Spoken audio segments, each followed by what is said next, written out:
Greetings, everyone. Core here again. Sorry, it's been a while.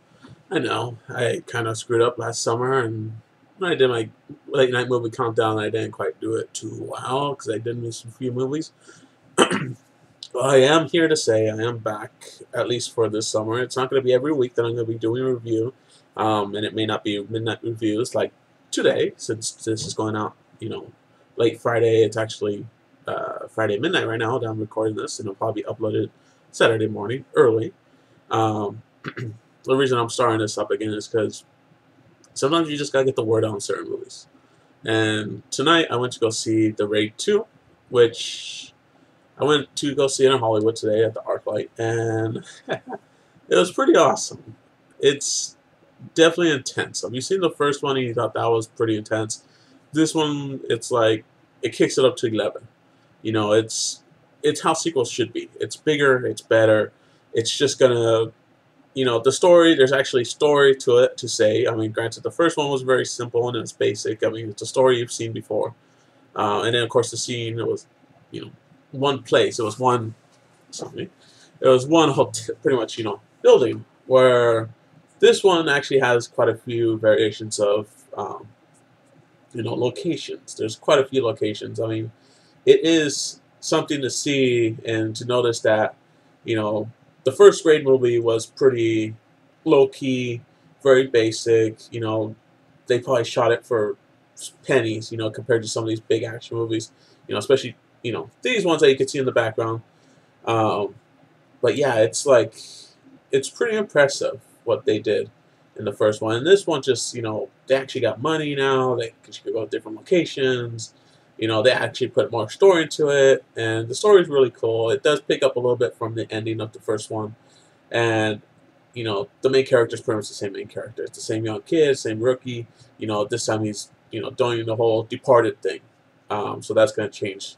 So that's why there's more story. That's why people have been saying this is kind of like the martial art, departed movie, pretty much. There's backstabbing, there's getting in with the bad guys and stuff like that. And the fight scenes are just pure, amazing. They are a little gruesome, so if you're a little, easy to get sick over blood and some gruesome sights, you may look away quite a few times with these scenes. I went to go see it with a couple friends, and we were just going nuts over it. I mean, he's a little bit more squeamish about blood and stuff than I am, but yeah, some of the scenes were pretty ugh. Like you're gonna make that sound like really ugh. Um, it's pretty intense, the movie. It's definitely a movie you want to see if you like martial arts, if you like actions. The martial arts scenes are not short. He takes on waves and waves of bad guys, and then there's also scenes where it's just one-on-one or two-on-one, and those scenes are amazing. If you saw the first one, of course, you know what to expect, and this one just kicks it up, even further than that. I do recommend seeing it. I believe right now it is in limited release. It's supposed to get a worldwide release in April. I don't know the exact date. Granted, that's what Google's for, so I don't have to give you all the information, but it is nice when I do have it, if you do watch these movies, because it's there. But, yeah, it's supposed to get a better release, which when we got to go see it, it's actually kind of funny, because when we went to go see it, there was actually a small earthquake that hit nearby, so when we were actually sitting there, the first 20 minutes in, a little shaking, and it was kind of cool. Nobody panicked. It was a small earthquake, so it didn't matter. But that's something when you're watching a movie that's pretty epic and fucking the earth shakes at its presence. I thought that was kind of cool. But yeah, so I don't want to give too much away. I mean, like I said, it's pretty much the Departed storyline, a little more simple in its aspect, but a little bit more better too as well. So you know what to expect. But the fight scenes are just pretty intense, especially the last like probably half an hour, maybe an hour, or even like the last half of the movie is intense. It's almost nonstop fighting. There's maybe a few breaks here and there for a couple minutes, and then it's back to fighting. It's back to all this action scene. And there's even a cool car chase scene in there, which is interesting to think. This martial art movie that was shot in this one location has a car scene now that is pretty on par, on rival, if not sometimes better than some of the other car scenes you see with big blockbusters. But yeah, definitely go see it if you had the chance to see it. I mean, if you like martial art movies, you know, granted it is subbed, so if you don't like subtitle movies, then well, screw you. You know, why wouldn't you? Especially in this day and age where, you know, if you like watch animations or anything like that, a lot of it comes from, you know, other countries. So you're gonna read subtitles, and especially now, a lot of movies. You know, Old Boy. You know, of course, the first Raid movie. Um, you know, Jinro, the whole damn it, even the old, you know, Jackie Chan movies. Um, it's a busy night tonight. I guess that earthquake really got people all crazy. But yeah, I mean, if you like martial art movies, how do you not see subtitles? You know, because not everything's dubbed, and you're not going to see a lot of good stuff that's dubbed. But yeah, go see it. You know, it's a great movie.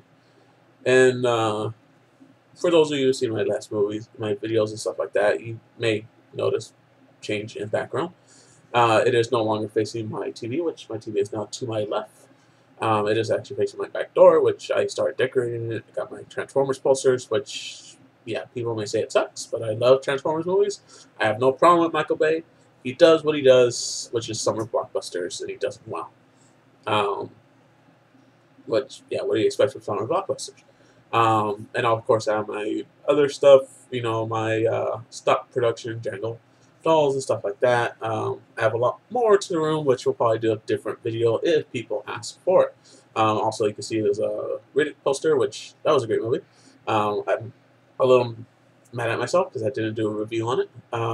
Granted, I did see it kind of late in its production. I usually like to try to do these on the first couple days, which that's all. So leads me into this summer. So next week is Captain America, which I am highly looking forward to that. I am definitely going to see a midnight review of that.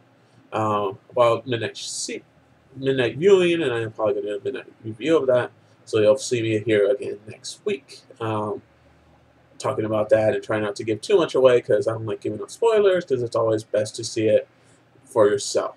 I'm one of those people that I don't mind if you give me a spoiler because I like to see how they get there. But a lot of people don't like to see this, you know, be told the end because then it's like, well, why see the movie if I know the ending? You know, stuff like that. Or why read the book if I know the ending? I'm not that way, but people are. So, yeah. So this summer I'm definitely gonna see Captain America, Spider-Man 2, of course. I mean, Spider-Man 2. Transformers, Age of Extinction, Godzilla movie, of course. I'm a big Godzilla fan. I love Godzilla, and I'm kind of happy they're trying to go back to the old Godzilla after the whole debacle in 1999 with the American Godzilla, which they now call Zilla, which Godzilla fucks up in, excuse my language, he messes up in Godzilla Final Wars, which is the last Godzilla movie that they made before they put the 10-year hiatus that leads us to now. Besides that, Hobbit, of course, which is later on in the year, but I'll do a review on that, which, quick review. Second one was good. I mean, the first one was good. Second one was almost awesome. Third one, I have high hopes for. Guardians of the Galaxy, of course, would probably be my last review for the summer. Until The Hobbit, of course, unless another movie comes up that makes me want to do one of these. What else is coming out this year? Damn. What did I say? Captain America, Transformers. Oh, Ninja Turtles movie, which there was a teaser trailer that was released just recently, which I have high hopes for it. I mean, granted, Michael Bay again, and I like the designs of the new Turtles and stuff like that. It looks good. I like it. It looks promising, very promising. I'll probably like it even more than I like Transformers, and I love Teenage Mutant Ninja Turtles almost as much as Transformers. As you can see on the top up there, there's a couple old Transformers. I have the original Generation 1 Optimus Prime. So, enough of that. I'm trying to think of any other movies. I know there's other movies this year, but I can't think of them off the top of my head. But I'm probably going to be putting out one of these every 2 weeks at least. One is a nice big one, like, of course, I like comic, I like action, I like sci-fi. So any of those, I'm probably going to do one of these. Or if I see another good movie, I'll post one of these videos again. So until next time, guys. Later.